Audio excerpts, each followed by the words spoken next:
বৃষ্টি আর বৃষ্টি। বৃষ্টি আমার অনেক পছন্দ। বৃষ্টি দেখতে কার না ভালো লাগে বলো। কিন্তু এখন অনেক বৃষ্টি হয় এখানে, আমাদের এখানে আর কি। এই তো আমরা আজকে চলে আসছি একটা থাই রেস্টুরেন্টে। এটা সান্তা রোসা। আর এই থাই রেস্টুরেন্টটা, ওদের খাবার অনেক ভালো, কোয়ালিটি ভালো, আমার অনেক পছন্দ। বেশি বড় রেস্টুরেন্ট না, বাট ওদের ফ্যামিলি রেস্টুরেন্ট। তো আমরা ফ্যামিলি ডিনারের জন্য চলে আসলাম। আমরা এখানে অর্ডার করেছিলাম কেরাবন্থন, চিকেন সাতে। আর এই চিকেন সাতে অনেক মজার। আর ওদের দুইটাই হয়, বিফ সাথেও হয়, চিকেন সাথেও হয়। আমরা চিকেন সাথে অর্ডার করছিলাম। আর আমরা সবগুলো আর কি ডাবল ডাবল করে অর্ডার করেছি। 2 চিকেন সাথে, আর 2 ফিশ কেক, 2 কেরাব রঙ্গন। আমরা মাত্র 4 জন, অনেক খাবার রয়ে গেছিল। আর এটা হচ্ছে ফিশ কেক। আর আপনারা যারা থাই রেস্টুরেন্টে খান তারা তো অবশ্যই জানেন যে ফিশ কেকটা অনেক মজা হয়। আর আজকে আবার ফিশ কেকের সাথে অনেকগুলো সালাদও দিয়েছে। আগে এতগুলো করে সালাদ দিত না, শুধু একটু সস দিত। আর অনেক মজা হয়েছিল আলহামদুলিল্লাহ ফিশ কেকটা।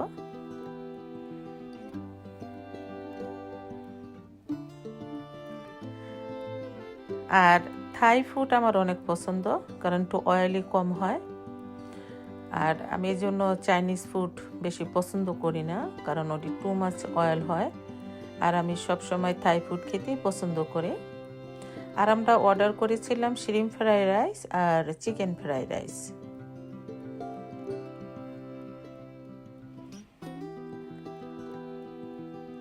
আর এরপরও ওরা আবার একটু প্লেন রাইসও দিয়ে দেয়, কারণ অনেকেই প্লেন রাইস পছন্দ করে গ্রেভির সাথে খেতে। আর আমরা অর্ডার করেছিলাম red curry, Thai chicken red curry with bamboo shoot. আর আমার কাছে এই রেড কারিটা দিয়ে প্লেন রাইস দিয়ে খেতে বেশি ভালো লাগে। বাট আমরা আজকে ফ্রাইড রাইস দিয়েও খেয়েছি। একেবারে ওভার ইট হয়ে গেছিল, সবাই অনেক অনেক খাবার রয়ে গেছে।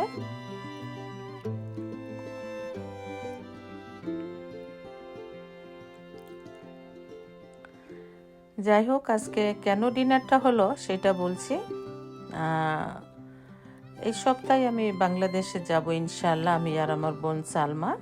তাই আমার ছেলে আমাদেরকে ডিনারে নিয়ে আসছে ফেভারিট রেস্টুরেন্টে। আর এই রেস্টুরেন্টে আসলে এই কর্নারটা আমি একটু ভিডিও করেই নিই, আমার কাছে অনেক ভালো লাগে। মনে হয় যে ছোট্ট একটি জঙ্গল, এখানে সব কিছু আছে, হরিণ আছে, কাসিম আছে, ভালোই লাগে দেখতে। এর আগেও আমি এই রেস্টুরেন্টটার ভিডিও শেয়ার করেছিলাম, তাই অল্প করে আজকে একটু শেয়ার করলাম, কারণ খাবারগুলো অসাধারণ ছিল। আর যেহেতু এটা একটা ফ্যামিলি ডিনার ছিল, তাই একটু স্মৃতির পাতায় রেখে দিলাম।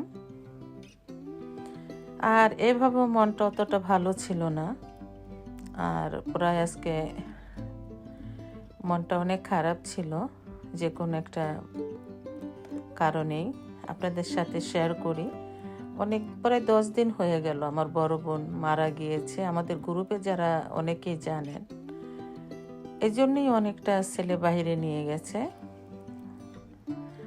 আর আমরা দেশে যাব, কিন্তু এবার কোনো আনন্দই লাগতেছে না, মনটা অনেক কষ্ট লাগতেছে বোনের জন্য। আমাদের বড় বোন ছিল বাবা মার পরে, সেও চলে গেল। এই তো আমরা রাত্রে চলে যাচ্ছি রেস্টুরেন্ট থেকে বের হয়ে বাসায়। আর আপনাদের কাছে আমার অনুরোধ, আপনারা সবাই আমার বোনের জন্য অনেক অনেক দোয়া করবেন। আল্লাহ সুবহানাহু ওয়া তাআলা যেন তাকে গোরাজাপ মাফ করে, জান্নাতবাসী করে। আর এটা একটা আইসক্রিম কেক ছিল,